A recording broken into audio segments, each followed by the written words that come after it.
Well, welcome to another episode of PNR Churchman. I'm Pastor George, and this is our General Assembly edition. Last year, I actually had published a number, almost daily videos. This will be the first one, and it will be our summary video. But I am joined by my good friend and a ruling elder at Meadowview, where I serve, ruling elder Kevin Miller. Kevin, thanks for being on again. Yeah, no problem. It's been a great assembly, so it'll be fun to recollect a little bit. Yes. It just ended.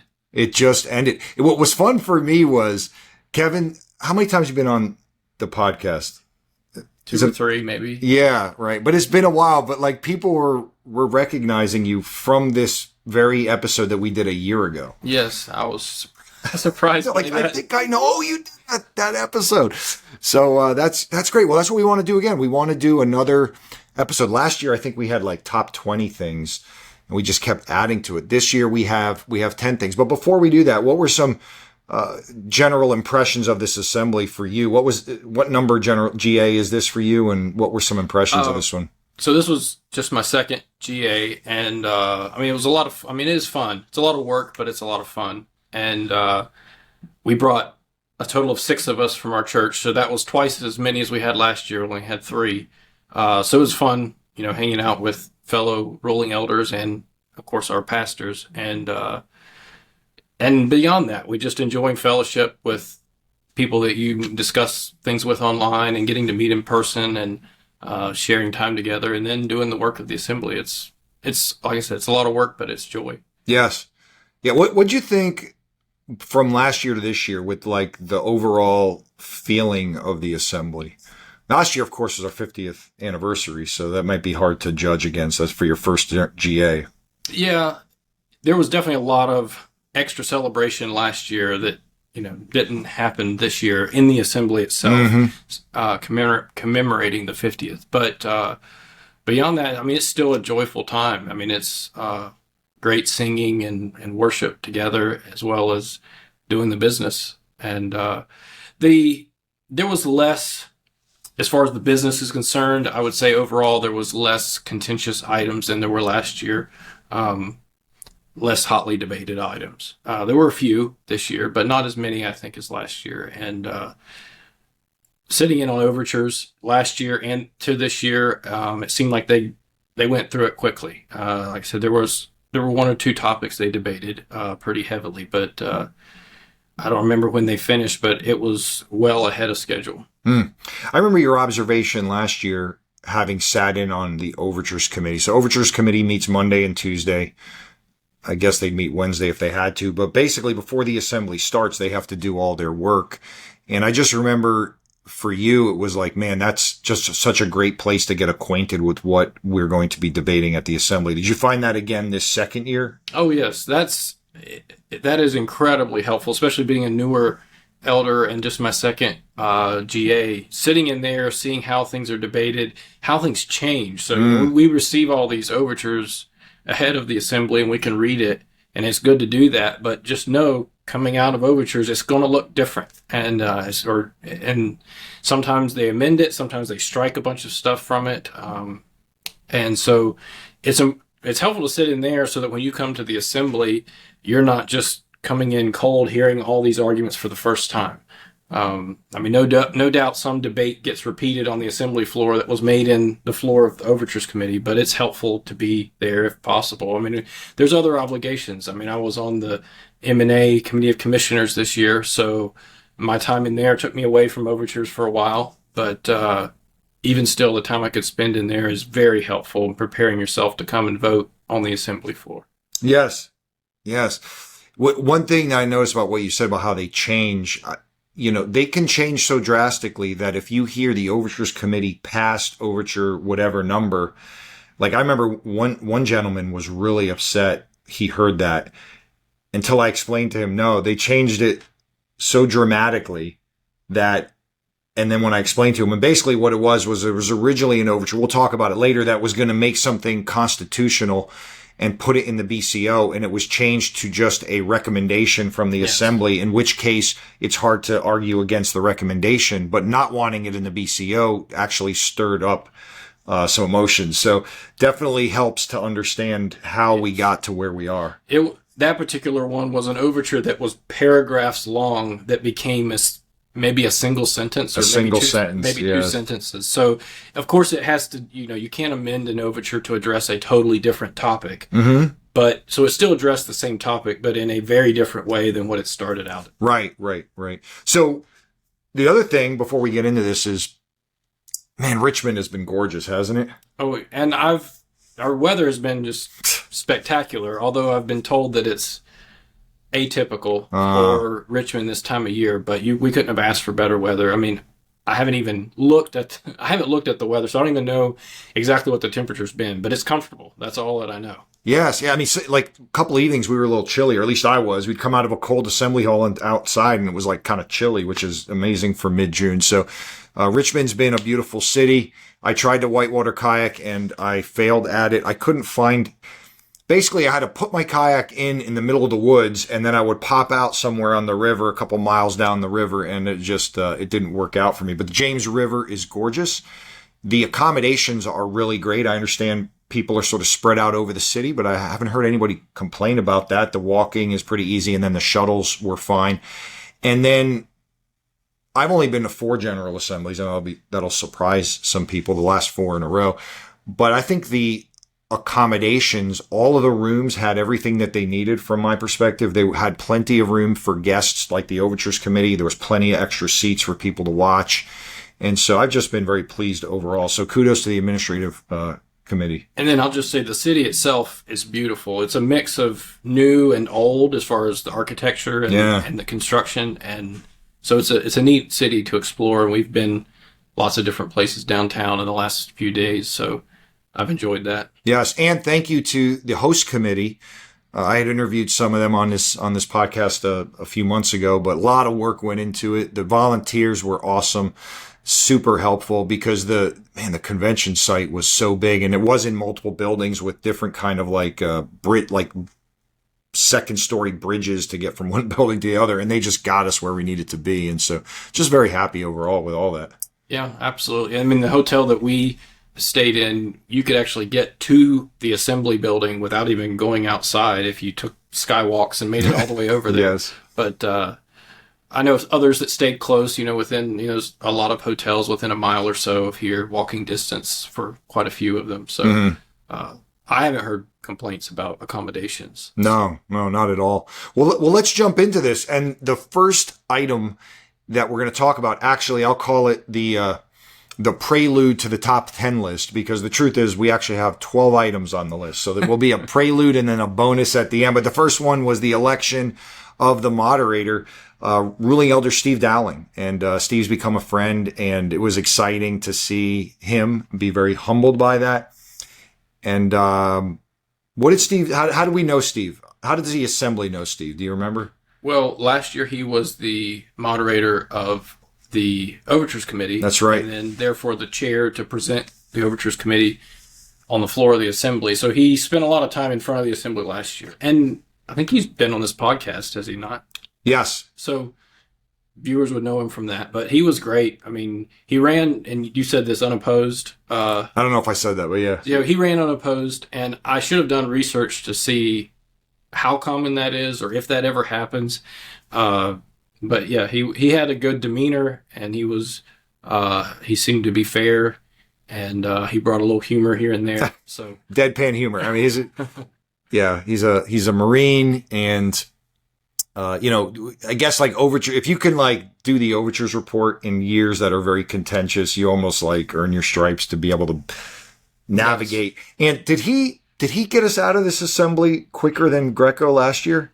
I don't know what the official. I saw someone post that he did. I think he did. I don't know for certain if that's true. Although there was more coming out of overtures that had a lengthy debate, and there's nothing a moderator can really do about that.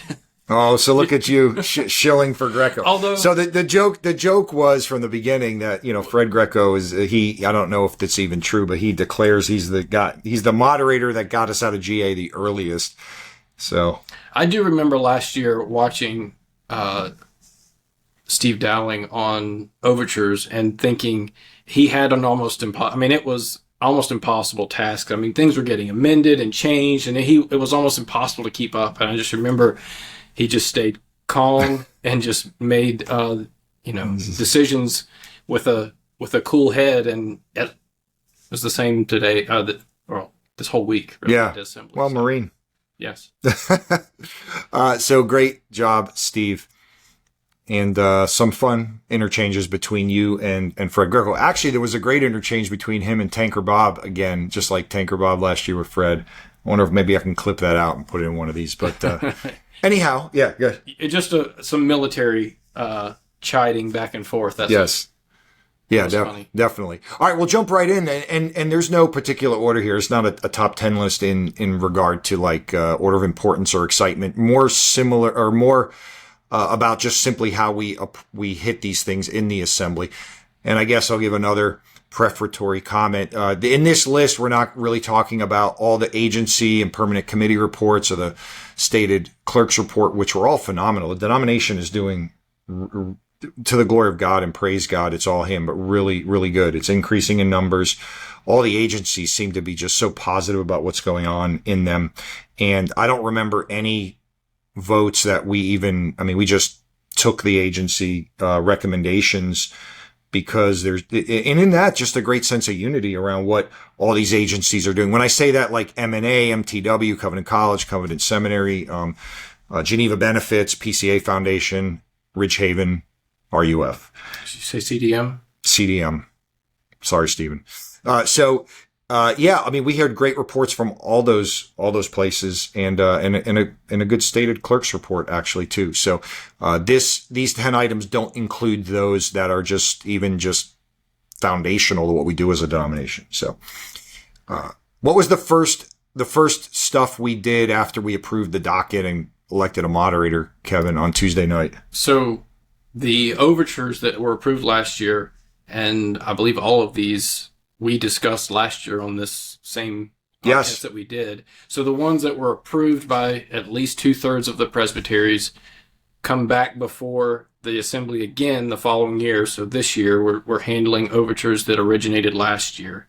Past 2/3 of the presbyteries, they now need final ratification and approval by just a simple majority of the assembly. And most of the time, this goes off without any real controversy because they've already passed over the assembly once. They passed 2/3 of the presbyteries, and all they need is the final 50% of the assembly to be implemented fully. And so it's usually not very controversial. There was one of the three that and it's the first one we'll discuss, that was pulled out for debate again on the floor. And usually, and this is not meant to be crass, but usually at this point, it's a rubber stamp. It's in case there was something that wasn't actually considered, there's a way to not pass these, but this is a ratification at this point. Again, it's already gone through well over a year of debates to get to this point and approval by 2/3 of the presbytery. So it would really be,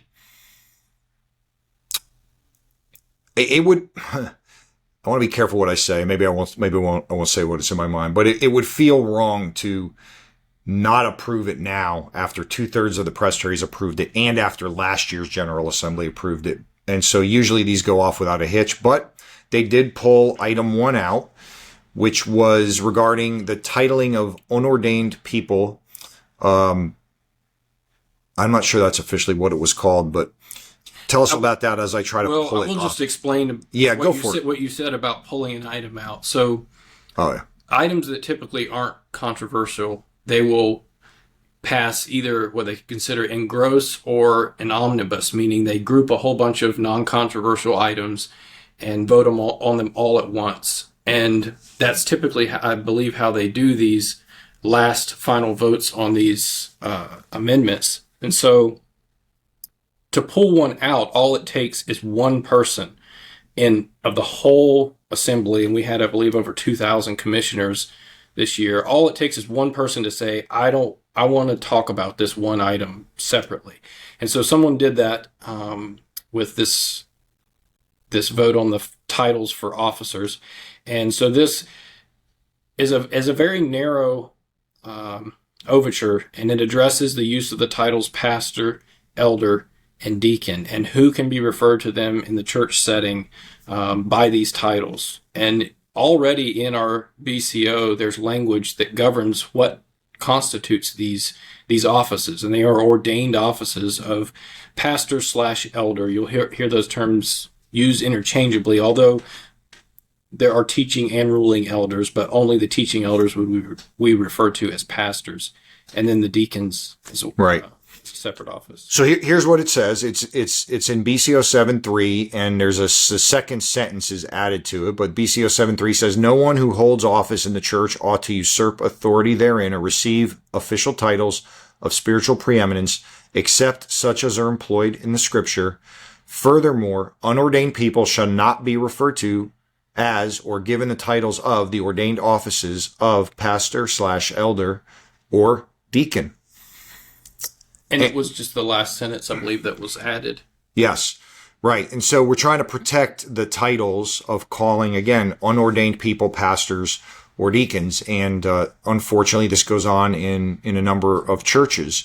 And I mean, sometimes it does go on harmlessly or innocently, in that oftentimes maybe like an intern is hired, from a local seminary, and they're the youth director, and oftentimes somebody says, well, this is my youth pastor. And so there's some forgivability and as long as it's clear. But like there are other times, and what was actually made clear in the speeches on the floor, that men spoke honestly and earnestly and very, very calmly but passionately about the fact that they don't agree theologically that women can't be deacons, that women can't be ordained.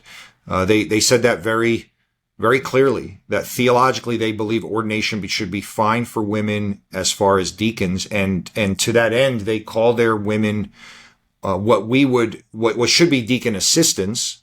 They actually call them deacons. And I don't know if it was multiple churches admitted to this, or one church basically said, and because of this conviction, they don't even ordain their men deacons.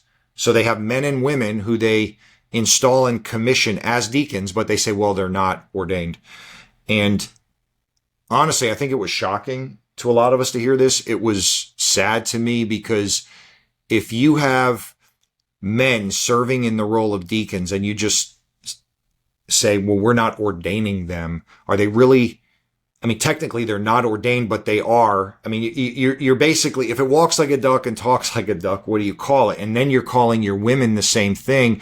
And so, one speaker against this attempt to kill this overture basically said, these men have admitted to already violating our BCO.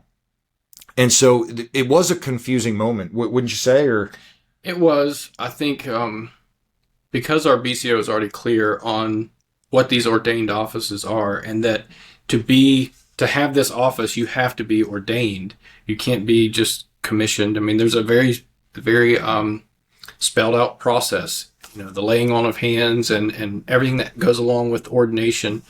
And it's only the men who receive that are to be ministering in the church. So either you have to assume that these churches don't have deacons, or... And what does the BCO say about not having a diaconate? That is permissible. I mean, typically it would be in small churches that don't have the men that are called to that office. And it would, I think the language says, yes, if it's not possible for them to have one. And it's hard to argue that if you have a group of men and women in the, in some cases in the 20s or 30s in quantity, that you can't possibly have a diaconate. And in that case, the duties of the deacons would revert to the elders. That's right. If the diaconate didn't exist. Well, in this case, they have a group of people, a group of men and women doing the duties of the deacons without being ordained to the office of deacon. So there's multiple points where it... Deaconing people, I guess. Where it seems to contradict what our Book of Church Order has already laid out, but here the effort was made to make it explicit in how you should use these titles, so that it's not confusing. to our members. Right. And so it still passed, which means it is now in our Book of Church Order. It doesn't go back to the presbyteries. So these overtures, again, already did it last year.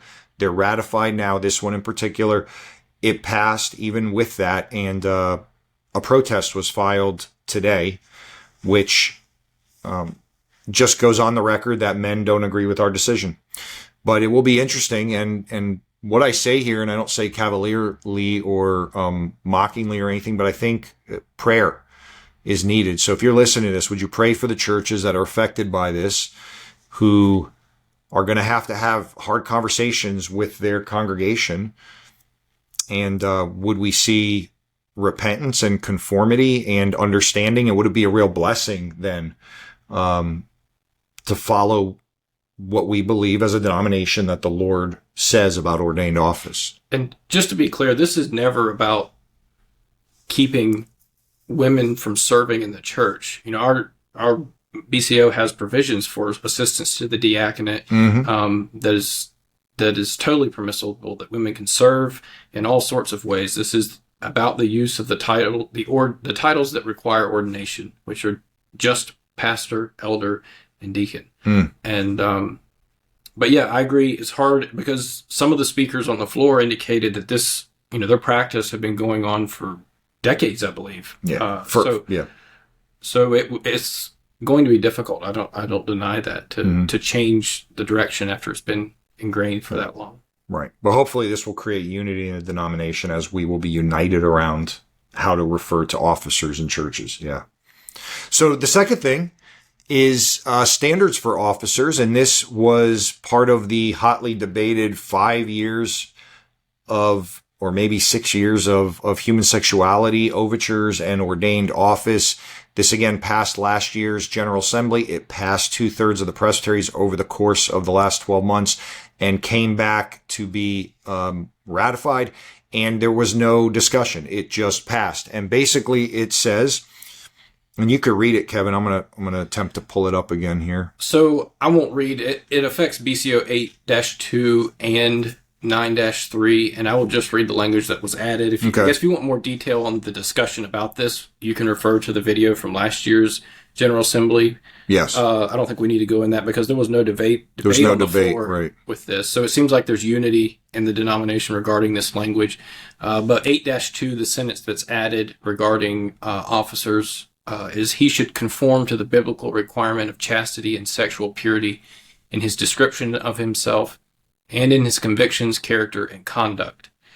And then similarly, for the office of deacon in 9-3, this phrase is added to the end of the requirements for the office, is conforming to the biblical requirement of chastity and sexual purity in their descriptions of themselves and in their convictions, character, and conduct. And this is really just putting in our BCO what Scripture requires of men for ordained office, and really for all believers. That's right. This is not really unique. It needs to be uniquely evident, but this requirement applies to all men. And I'll just, because we don't want to go through all that again, but this is not the only BCO change we added as a result of the human sexuality stuff. Last year we ratified things around that, also around ordination standards. And so, great. Number 3, the last one that was passed last year that went through the presbyteries and passed this year. Go ahead and tell us about that one. So this has to do with confessions in cases without process. So that might be a confusing term, but a case without process just means someone has been found in sin and they agree, I'm in sin. And so when someone does that, they can, in a case without process, they can write out a confession. This is what I did. And so what was added to our BCO was that if there's an offended party in this sin, that in their written confession, the offended party should be consulted with to ensure that their confession actually accurately addresses their sin. I mean, so it doesn't mean that the offended party gets to write the confession for them, but it does mean their input has to be sought to make sure that whoever's confessing to a sin isn't confessing to a sin that isn't the whole truth. It may be a partial truth. So it's a protection for really everyone. I mean, if someone's caught in sin, it's to their benefit that they confess all of their sin. Right. And if someone is offended by a sin, it's to their benefit that the offender fully confesses everything in every way they sinned against them. Yeah, this is good. I've seen it at Presbytery a few times. You get confessions, and how do you know if it's the full confession? And what's hard is, the aggrieved party is going to be emotionally attached to it, but they can provide and will provide information that says, yeah, that covers it, or no, that doesn't. They're not admitting to this, that, and the other. And that really just helps get at if their confession is, if true repentance is being exhibited in this individual. Okay. So, the fourth thing is a review of presbytery records. And that report is hundreds of pages and lots of work. But basically, RPR did their job, and they flagged and cited. Would that be a good way to say it? I know there was a lot of time was spent on the technical differences of what RPR could actually do. Yes, and I'm not going to pretend like I fully understand this either. I know the first step is typically a request for more information. Yes. We read something in your minutes. This isn't clear, or you need to give us some more information. It's just a request for basically a dialogue, a formal dialogue between a presbytery and the review of presbytery records. And so that's one thing. Another thing is a citation, which is a more substantive thing. It could be as severe of a citation that it gets referred to the SJC for, to basically for the presbytery to answer to the SJC, the Standing Judicial Commission, regarding what they did or didn't do that was in violation of our BCO. So RPR is review of presbytery records. So basically, all the presbyteries who meet 3 or 4 times a year generally submit their records. So 88 presbyteries submit their records to the General Assembly, and they are reviewed and they are checked for everything from doctrinally, is everything okay, but really procedurally, that's probably most of what they're doing. They also check about the exceptions that are granted for differences that men communicate that they may have with our standards. And we see that there were a number of things that were raised through RPR, particularly around uses of images of Christ, and also paedo communion, which is giving communion to infants. And so RPR had done their job there, and they're pursuing the right avenues they have to get those corrected or dealt with. They also see how complaints at presbyteries are handled and how process and judicial process is handled. Yeah, one case involved the sale of church property and determining whether that was done properly. There was a fair amount of discussion on that one, partly because as a grassroots denomination, property is owned by the individual churches. So I think in this case, a church was being dissolved and their property was being sold off. And I can't remember if it was physical property or other assets, but basically how that happens and what is the presbytery's involvement in that. And I'm not going to speak to the case as to the merits of it, but that was something that the RPR saw that was concerning to them, that they wanted to pursue further, making sure that the rights of the people were handled properly. Right. And so this is your checks and balances, folks, if you're wondering how this works. And our process isn't perfect, but there's multiple checks and balances, and that's how that works. And then the issue coming out of Metro New York, where they had a woman priestess preaching at a PCA church, that continues to try to work back and forth between RPR and that presbytery. And so that came up yet again.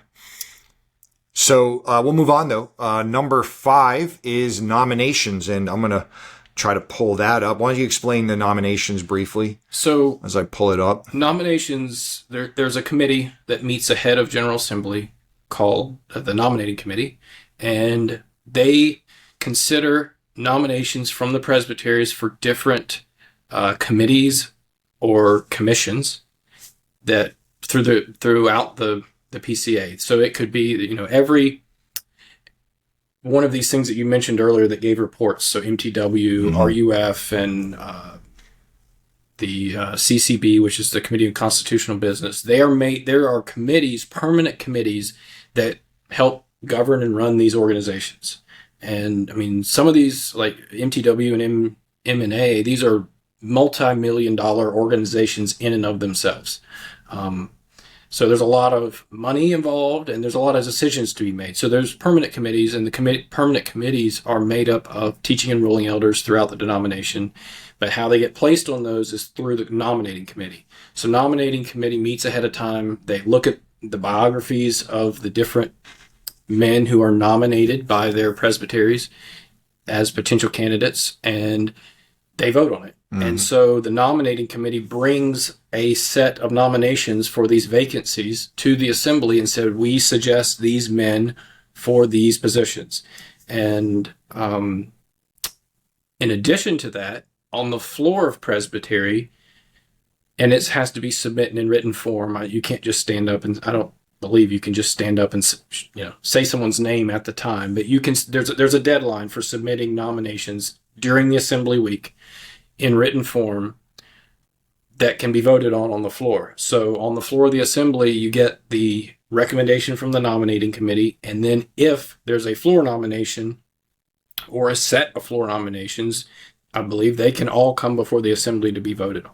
Right. And if you want to, I don't know if you wanted to highlight some of the particular sure. So nominations that we voted on. Yeah, and there's only a few on this list here, but CCB is Committee of Constitutional Business, and Teaching Elder David Strain out of First Pres Jackson was placed on that one. There's the Interchurch Relations Committee alternate, which is Ruling Elder Brad Isbell. So we know some of these guys.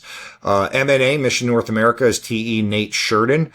MTW is TE Kevin Smith. Covenant College is Ruling Elder John Kwasny. And the SJC is Teaching Elder Jay Bruce, and I'm excited for that. We know him; the man's a blessing. So one thing I will say about this list, I mean, that's a fairly short list, but a lot more men were placed on committees than were listed in this list, because the rest of the men were placed unopposed. So we didn't vote on them individually in a similar way that there's.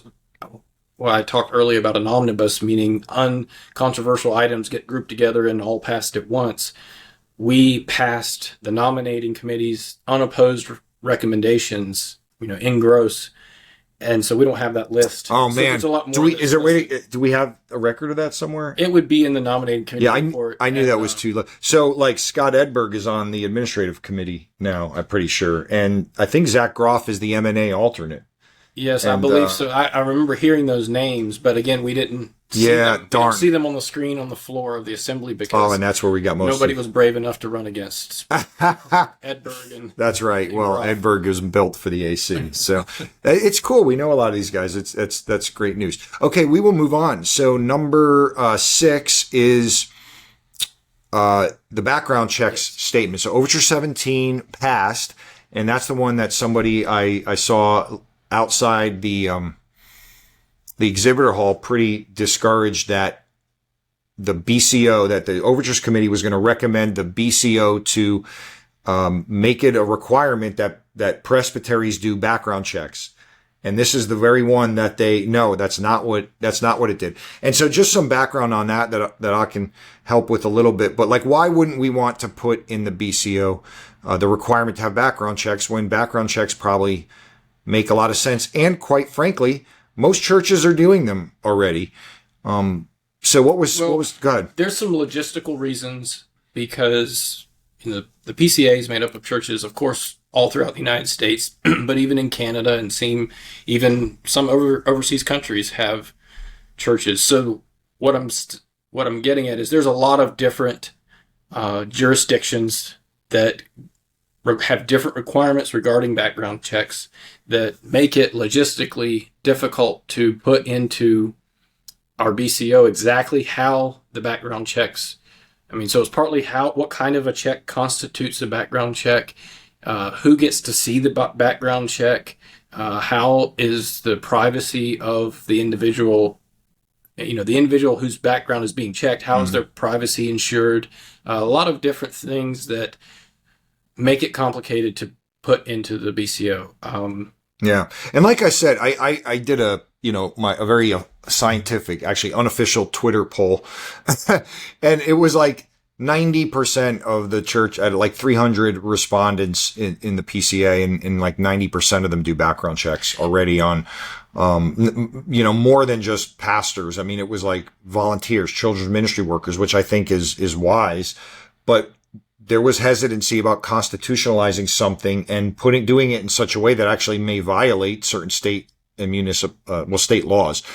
So what ended up happening was, and you alluded to this earlier, all these paragraphs from this overture were struck, and all that was left was, and they edited a couple words to make it work, but be it resolved that presbyteries and sessions are encouraged to adopt policies for conducting background checks on every candidate for office. And I don't remember hearing an argument that to the effect of it's unwise to do background checks. No. I don't know anyone that believes that. So, and like you said, the vast, vast majority of churches are already doing this. And so I think this is a good compromise, between the many paragraphs of language that try to spell that out. I know there are others who would disagree, obviously, because this was a fairly heavily debated topic, at least in the Overtures Committee it was. Right. But it passed, and so there's a statement now on the record by the PCA. So the next one, number 7, it was an attempt to constitutionalize the Book of Church Order, Chapter 53, which is on the preaching of the Word. And to put this in context, because you know that the Book of Church Order is it's part of our Constitution, but BCO 53 is in a portion of it known as the Directory for Public Worship, and it is not constitutional except for a couple chapters surrounding the sacraments. And so there was a thought that we are a denomination of Word and Sacrament. We ought to be protecting the Word and constitutionalizing this part of the Directory of Worship. And what it really did was it talks about all kinds of ways in which the Word should be protected and preached during corporate worship, but it also clarified that only ministers or qualified men may be allowed to preach, and no doubt trying to protect against what happened in Metro New York a couple of years ago. And by the way, it's not just Metro New York. I know of churches, I'm not going to say where, it's been well publicized. There were other churches that had allowed women to give messages during Sunday morning worship that stood in the place of the sermon. And you either have to say the woman preached the sermon or there was no sermon. So this was an attempt to constitutionalize. Again, we are a denomination of Word and Sacrament. We should have that constitutional. So just brief. I mean, I'll just briefly say some of the arguments. There were two primary arguments against this. Number one being that it's not needed. Right. That there are other places in the BCO that do nothing this direct, but other places in the BCO that do address men being the ones who are, only men can hold the office of pastor or elder, and those are the ones who are qualified to preach. And then secondly, that it would be divisive to do this. And the thought. Well, think about that. My friend here is being as generous as he can, but it would be divisive for a Presbyterian Reformed denomination to have a constitutional chapter on the preaching of the Word. Think about that. Well, sorry, Kev. I know you tried. Part of and that's part of the concern that I heard, I believe I heard it in overtures and on the floor of the assembly, was that this is just the first step in constitutionalizing all of the directory of worship, which, worship is central to what we do as a church. The church does a lot of things, but there's no doubt the centrality of worship and the centrality in worship of preaching of the Word, which makes sense as to why this would be the first place that we would go. Yes. To bring clarity to what we do. And why is that the boogeyman? What if every year another chapter for a few years was constant? I don't understand. And so they it's funny too, because the many of the men, and they even alluded to this in their speeches or flat out said it. So I'm not saying anything, misrepresenting their position, but they have used condemned the slippery slope argument in all kinds of other contexts. But here they argued the slippery slope. And one man even acknowledged that. And certain men don't want a constitutional directory of worship. And we are a Reformed Presbyterian denomination. And it seems like we ought to, and I don't understand what the fear is of doing that chapter by chapter wisely. But I mean, I agree with you. I would say that their argument is that it would require an unnecessarily rigid uniformity in the denomination. But again, this chapter, I don't think anyone's arguing that we should, without any revision, wholesale adopt the directory for worship. Right. Yes, if you do it, you would want to be cautious about it and be careful about the language. And even in the attempt to do this to BCA 53, there was amendments to the language. We didn't just bring it straight in. They had tweaked. But if it did fail, it was a close vote by just 50 votes. It failed, or 49 votes. So, men, think about that. There was under 1,800 votes, which is a high percentage of the assembly, but again, over 2,000 commissioners at the assembly. So men weren't in there to vote, and it narrowly failed. All right, so Overture 13, which is number 8 in our list. So we're getting there. So this one is to declare the letter and statement that came out this past year condemning gender reassignment surgeries, to declare that biblically faithful. And I really love this. And the context is, again, this reaches back into last General Assembly. And you remember last General Assembly, a commission was formed to write a letter that would be sent to the federal government. So Joe Biden and the vice president and the Supreme Court and the Speaker of the House. And then for individual presbyteries to be recommended or asked, if their presbytery so chooses, to send it to their state governments, condemning the practice of gender reassignment. The original overture originally says especially for minors, but the statement they crafted was a universal condemnation of the procedure, but also especially for minors. And it really rooted it in creational Genesis 1 and 2 realities. It was a wonderful statement. The men on that commission, some were medical doctors and some were ethicists, and it was a great commission. And it was more than a petition to the government. It actually was a statement, and now we have just declared it biblically faithful, and I think that's a wonderful thing. And I think there were some last year who were concerned that this statement was crafted by a commission instead of a committee, meaning that no further work was required by the assembly to agree with what they did. And this also formalized that, yes. Even though this was done by a commission, it was sent to the governments. We as an assembly have seen this language and we do agree with it. So the last thing I can remember us declaring biblically faithful, and I could be missing something, of course, was the Nashville Statement in 2018, I believe. So the Nashville Statement, we declared biblically faithful. Of course, we write study reports. We call them AIC reports on things, and those will often be declared biblically faithful.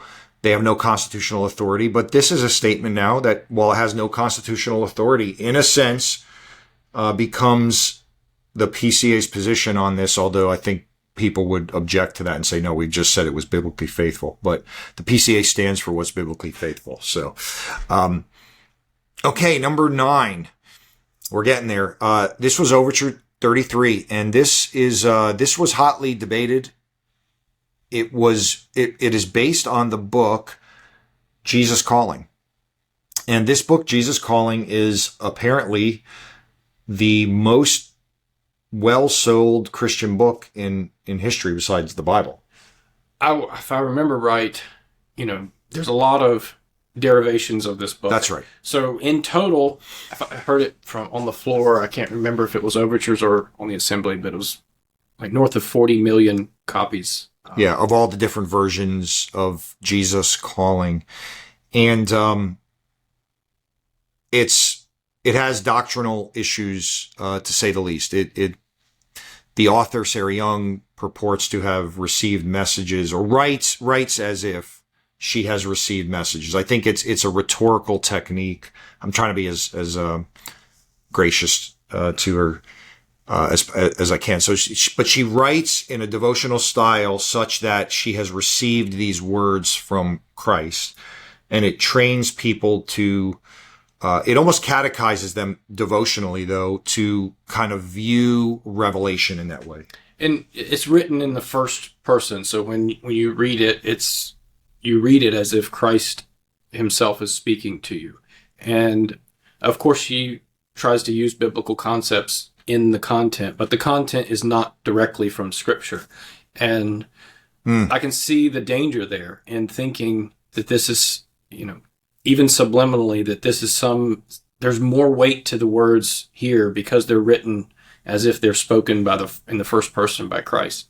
And so I agree that there's a wisdom in not promoting this kind of literature. Right. And because so why is the PCA doing this? I mean, there's lots of books out there that teach all kinds of things that are heretical or whatever else. And it's because she was a member in a PCA church. We say was. She's gone to be with the Lord. And her husband was a missionary is a missionary with MTW. He's a teaching elder in the PCA. And so there's a PCA relationship to it. What was remarkable to me is so many of the arguments where we don't even know anybody that has this book or reads this book. And this is just, again, almost like it's a problem or a solution looking for a problem. And that's just shocking to me. Do you have any family members that you are aware of that have had that book? I mean, there were arguments on the floor. So the first was that no one in the PCA uses this book, and there were men from the floor that spoke and said, "No, we know of women, and men and women in the PCA that do use this, and I know personally from my own family, I've seen this book in use." So, and I have multiple copies of it because I've been giving it multiple times. Yeah, so it is not by congregants, not in my current church. And I'm not speaking. I don't doubt whatsoever that the men that spoke on the floor that said they don't know anyone who uses it that are speaking truthfully. They may, they don't, but that doesn't mean that there aren't, hundreds and thousands of others who do. And so that's why the assembly decided to basically require CDM, which is the Committee on Discipleship Ministries, and MTW, right, to investigate their relationship with this book and report back on it to the assembly. This was a compromise because originally this was meant to form a study committee. And I think the Overtures Committee deemed that was going to go nowhere and be more contentious. And I think there's no question that the book is doctrinally suspect and has all kinds of issues. I think the bigger issue is what is its relationship to the PCA.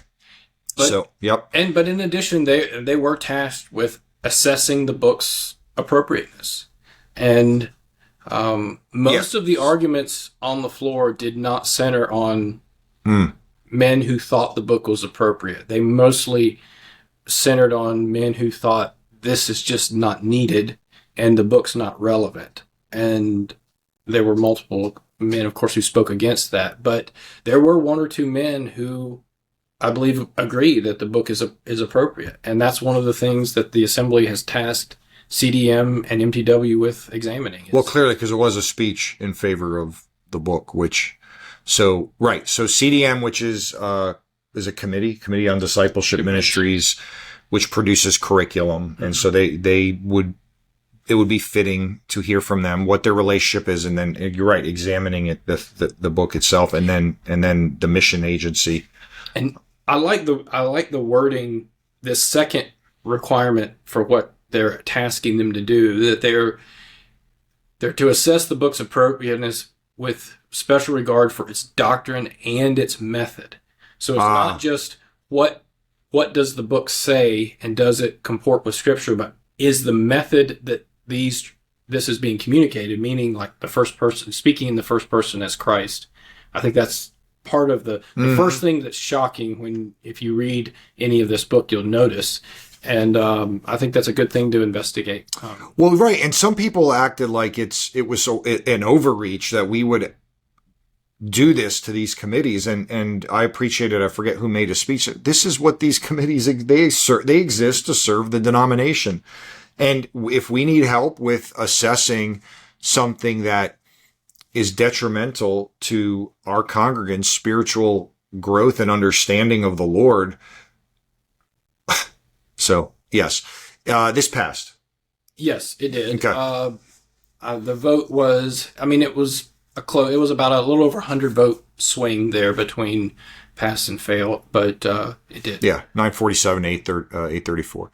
Okay, and number 10, which was the most debated thing at the assembly, I would say, single item, was a minority report coming out of overtures for Overture 1. This was an attempt to allow atheists to testify in church courts. And to be clear, there was a similar attempt last year, and that attempt, overtures recommended failing the overture. A minority report surfaced. The assembly voted down the minority report narrowly.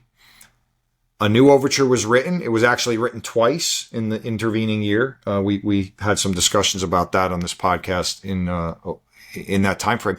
But the Overtures Committee this year also recommended to answer this overture no, to not allow atheists to testify.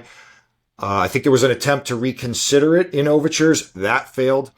And then a minority report came out of overtures, which we'll just say from now, the assembly failed by 200 votes. But it was debated for an hour, plus the speeches of the presentation of the overture. So what were some impressions on that? Well, so you're right in that I don't want to sound harsh, but this was a rehash of last year. But I will say... That happens, though. We did that with the human sexuality stuff. I will say both sides, for and against, improved their arguments. And I saw that someone posted that online, and it really did strike a chord with me. I thought both arguments for and against it were fine-tuned. More things had been considered. More disagreements had counterpoints against them. So I do think it was an improvement in the debate over last year, even though the result was the same as far as what the assembly voted on. We heard some great floor speeches. What were some of the highlights in the position that we shouldn't allow atheists to testify? So there were a few. So some centered on the idea that the church courts are a different thing than, say, the civil courts. They have a different ends in sight. The civil court is about justice, and the church courts are not primarily about justice. They're about the reclaiming of sinners who are wayward and the glory of God ultimately. And it is not, and yes, God is glorified in judgment, but the reclamation of a wayward sinner is really what is in view in a church court. And so because there's two different goals, there's different means to accomplish those goals. So that was one of the arguments in against this overture that I can remember. Maybe the strongest, in my opinion. Others was that it's not needed, I don't know that anyone produced examples of a court case that we've had that would have changed had an atheist been allowed to testify. Right. And to that effect, there was a lot of arguments about, well, atheists can tell the truth and common grace and natural revelation. And the arguments weren't really around whether or not, of course, an atheist can tell the truth. It was more, what is the nature of a church, of a church court, a court of Jesus Christ, and Christ being the head of the church and the king of the court. Can you imagine allowing somebody into that court who doesn't recognize his authority? But the whole debate around church oaths was just beautiful and brilliant. There were two speeches in particular on that. What was the one gentleman's name? Bosserman? I believe it was Brant Bosserman. And wow. Yes, it was a very passionate speech, a very well written and well delivered speech that focused on the biblical requirement for us to take oaths, and as the Westminster Confession, I believe it's 22, says, like in matters of weight and moment, we are duty bound to take an oath, And God's faithfulness in that oath. Did you see how he like kind of exposited that through Yes. through the scriptures? Like you take an oath, and God is actually faithful to that oath. It's Yes. crazy. And just for clarification, you say, well, why don't you just have the atheist take an oath? Well, our doctrine of oaths requires invoking God as witness and as judge. So God should you are the one who is going to determine whether what I'm saying is true or not, and you're the one who would judge me if I lie. And that's a requirement. I mean, if you don't have God as judge and witness, you don't have an oath. And so that, I mean, in a nutshell, if oaths are required, and if atheists categorically cannot take an oath, how can they be admitted into a court that requires oaths? And Yeah, I believe that was the essence of that particular argument. yeah. And Thomas Ricard had a great Yes, he did. follow up. A young man who lives in Virginia, and so the other thing I want to be clear about is this doesn't mean that atheists can't provide evidence. It's just saying they can't be witnesses in a court trial. There's nothing that stops two elders from being commissioned and going and talking to an atheist and receiving testimony that then becomes a part of the record. There's nothing that stops anything in the newspaper or in police evidence or in civil cases that can't be used in our. We will examine all evidence. This is simply about how testimony can occur. And I will add that the presenter of the Minority Report, Trevor Lawrence, and I believe he was also at least the majority author of the original overture. He did a great job presenting and providing laying out his argument. I agree that ultimately he didn't address this concern of sort of a category error of placing an atheist in a church court, but It was completely absent from it. But he did, in laying out their argument in the desire to protect. I mean, I understand the desire to protect the sheep. That's right. And to protect the flock. Yeah, and I mean, to his credit and to their credit, they said this can, perhaps people that are against this are viewing it as like only detrimental to the church. But what if an atheist had testimony that could exonerate somebody? And so I get that. I think one thing is he kind of set up the dichotomy as you either trust the church court to be able to assess an atheist testimony or you don't, and that will determine how you should vote. But I think that's not the distinction. I think the distinction is what you just said.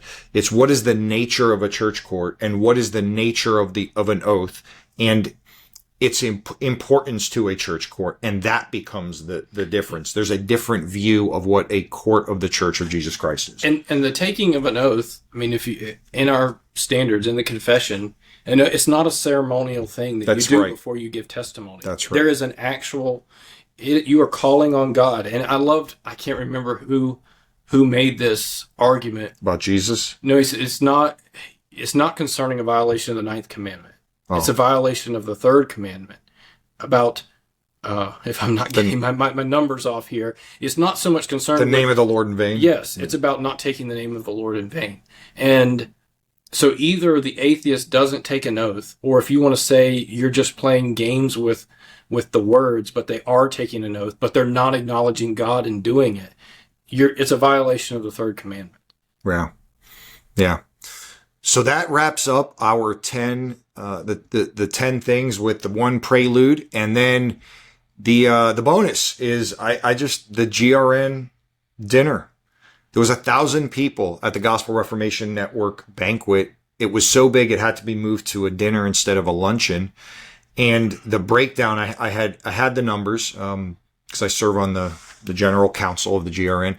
I think it was something like 700 were actually registered commissioners. In other words, another 300 were wives and family members and church members who just wanted to be a part of the dinner. But that means that 1/3 of the registered assembly was at the Gospel Reformation Network dinner. It's probably the biggest event at GA outside of the assembly itself. And Rosaria Butterfield was the keynote speaker, and it was spicy. It was impactful. It was, yes. And so there was some challenges there, and but what a wonderful time for a large number of people to be together and break bread. And also Dr. Harry Reeder was mentioned. Ike Reeder, his son, talked about this new initiative at Birmingham Theological Seminary called the Reeder Center for Pastoral Ministry. I think I'm getting it right. It's definitely Reeder Center for Pastoral Ministry. And basically it's the umbrella under which much of what Birmingham Theological Seminary is doing in the training of pastors, their actual degree programs, but it will also be the place where all of Harry's resources, all of the things he's preached, all of his podcasts, all the things he's written, transcripts will be done of audio things. And then all the written files will be in one location, and it's all going to be searchable by Bible verse and topic. And his, it's hard, we don't want to memorialize people, but when a man has impacted and the resources can go on and in such a way that it really upholds the principles that really, that drove him, it's a beautiful thing. And so you and I have both taken classes at Birmingham Theological Seminary, and we know Ike, and we're just been blessed by their ministry and the ministry of Dr. Reeder. And I know, Ike only spoke for probably less than 10 minutes, and this wasn't the focus, but he did issue a challenge, to the 1,000 people there that, his father, Harry, he was faithful to the end, and he lived a life. I think his words, Ike's words, were poured out, for the church and for Christ. And he was just challenging all the teaching and ruling elders in the room to finish well. I mean, Harry finished well, and that's a legacy that is worth thanking God for and utilizing all the gifts that he gave the church through Harry. And it was a great challenge. I mean, I know Ike only spent a minute or two on that, but it was impactful to me just knowing all the different men, even though Harry didn't, I didn't have a direct relationship with him, but, through you and through others that did, others even in our church that he ministered directly to. So indirectly, I have been ministered to him by multiple men.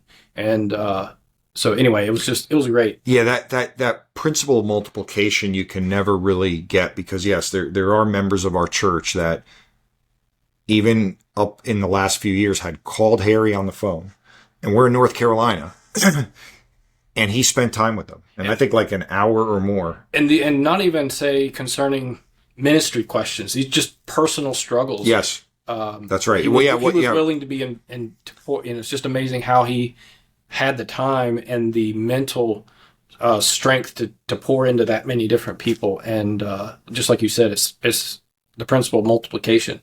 So even though I didn't directly interact with him, I still am a benefit. Yeah. Yeah. Harry had a way to make anyone he interacted with feel special. And so I only had a couple years of interactions with him. I mean, I almost feel bad at times when I say, well, I knew him but he made me feel important and special. And so anyway, Birmingham Theological Seminary, great stuff going on there. And that you can go to them at bts.education if you're interested to learn about, certificate programs for ruling elders, or master's degrees if you want to be a pastor, or doctor of ministry degrees if you are a pastor, or trying to further yourself in ministry. So, well, that's GA in a nutshell. We did that in hour and 5 minutes. I wanted to get it in an hour, but thanks for everybody who came up and introduced yourself to me and just served as an encouragement. GA was very, very encouraging. I am very happy about where the PCA is. I think there are areas we can improve, obviously, but I am optimistic about our future. So we give God that glory. Any final words, thoughts? No, it was a very enjoyable time. I appreciated the work that we were able to get done, and being able to meet new people. It's so awesome to be able to make connections with. I made a connection with a ruling elder from, California, sat beside a pastor from New Mexico, and just making these connections you would never otherwise make. It's just neat to see, not only make the connections, but just to realize that the kingdom is a lot bigger than you really think. Amen. You really understand it. Yes, yes. And so next year it's at Chattanooga, and that's a great location. And so we'll look forward to that. This is Pastor George for the PNR Churchman, and thanks for listening.